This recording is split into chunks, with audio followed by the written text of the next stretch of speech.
তো সন্ধ্যা বন্ধুরা চলে এলাম সন্ধ্যের টুকটাক টিফিন নিয়ে। তো টিফিন বানাবো, অল্প একটু টক দই ছিল আমার কাছে, তো সেটারই আমি বললাম একটু উত্তপম বা ইডলি দু চারটে যতটা হয় বানাবো। তো 1 কাপ মতো সুজি আমি টক দইয়ের মধ্যে এখানে ভিজিয়ে দিয়েছি। এটা আমি এখন কিছু সময় রেস্টে রেখে দেবো, দিয়ে বাকিটা অ্যারেঞ্জ করি। কারি পাত্তা আমার গাছ থেকে যে তুলে নিয়ে এসেছি টাটকা, বাকিটা অ্যারেঞ্জ করে তোমাদের দেখাবো। তো দেখো বন্ধুরা, এটা রেস্টে রেখে গিয়েছিলাম, এই পরিমাণ ফুলেছে। এটা অল্প তো, আর এখানে একটা তড়কা প্যান নিয়েছি, তার মধ্যে আমি অল্প সর্ষে দিয়েছি, অল্প একটুখানি তেল দেব, একটু শুকনো লঙ্কা, যেহেতু বাচ্চা খাবে তাই শুকনো লঙ্কাটা কম করে দিলাম। কারি পাত্তাটা দিয়ে দেবো, কুচি কুচি করে নিয়েছি কারি পাতাটা।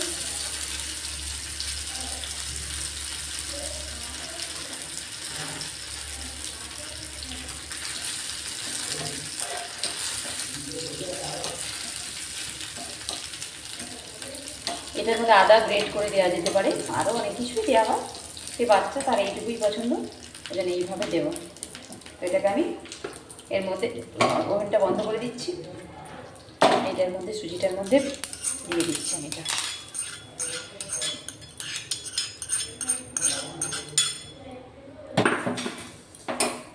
আমি এটাকে আরও একটু ফেটিয়ে নেবো ভালো করে।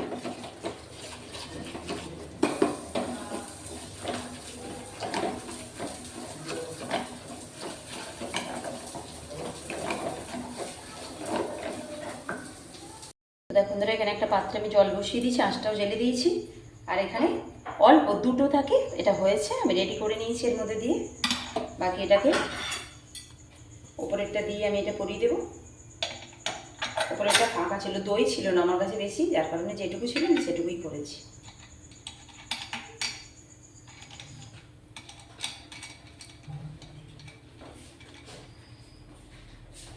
এটা আটকে দিলাম, দিয়ে বসিয়ে বন্ধুরা, জলটা হালকা গরমও হয়ে গেছে, আমি এটা বসিয়ে দিচ্ছি এর ওপর থেকে, দিয়ে জলটা ফুটে উঠুক, তারপরে আমি ঢেকে দেবো ওটাকে। এটা ঢেকে দিয়েছি, 5 থেকে 7 মিনিটের জন্য হতে দেবো, তারপরে দেখাচ্ছি। দেখো সেই প্যানটা চেঞ্জ করে আমি এটা বসিয়ে দিয়েছি, যাতে এটাতে ঢাকনাটা ঠিকভাবে লাগে, কারণ ঢাকনাটা দিলে তবে 5 থেকে 7 মিনিটের মধ্যে ঠিকঠাকভাবে হয়ে যাবে। বন্ধুরা 5 মিনিট থেকে 7 মিনিট হয়ে গেছে, এবার আমি এটাকে খুলি। দেখো কত সুন্দরভাবে এটা খুলে গেছে। গ্যাসটা আমি বন্ধ করে দিচ্ছি। এবার এটাকে আমি আস্তে করে এর ভেতর থেকে তুলে নেব স্ট্যান্ডটা ধরে। যেহেতু উপরে স্ট্যান্ডটা দিলে আটকাচ্ছিল না, তাই আমি এদিকে স্ট্যান্ডটা দিয়েছি। একটু ঠান্ডা হতে দেবো, দিলেই চামচ দিয়ে একটু পেছনটা এইভাবে তুলে দিলে এটা উঠে যাবে সুন্দরভাবে, কোনো কিছু আটকে ধরবে না। একটু ঠান্ডা করে নিই। তো বন্ধুরা দেখো ঠান্ডা করে নিয়েছি, এবার একটু সাইড দিয়ে করে দেখো ইজিলি একদম উঠে যাচ্ছে। কত সুন্দর হয়েছে, একদম স্পঞ্জের মতো, সুন্দর নরম। আর এরকম একটু তড়কা দিয়ে দিলে পরে এটা আরও খুব সুন্দর লাগে খেতে। দেখো বন্ধুরা কত সুন্দর স্পঞ্জি হয়েছে, একদম তুলোর মতো। এরকম গরম গরম টিফিন বাচ্চাদের স্কুলের টিফিনে হোক বা যেভাবে হোক, আপনারা বাড়িতেও করে দিলে স্বাস্থ্যকর খাবার হিসেবে ওরা খেয়ে নেবে। চল নরম থাকে, এবং সাথে সাথে তো তুলছি মানে গরম একদম এখনও আছে, করতেও বেশি সময় লাগে না। 10 থেকে 15 মিনিট সুজি আর টক দইটাকে ভিজিয়ে দিয়ে আপনারা অন্যান্য কাজ করতে থাকবেন, ততক্ষণে এটা রেডি হয়ে যাবে। এটা আমি গরম গরম ইডলির মধ্যে কতগুলো ইডলি বানিয়ে নেব। একটু বাচ্চা একটু টমেটো কেচাপ দিয়ে দেবো, বা সাম্বারের সাথে খেতে পারেন, সে তো খুবই ভালো।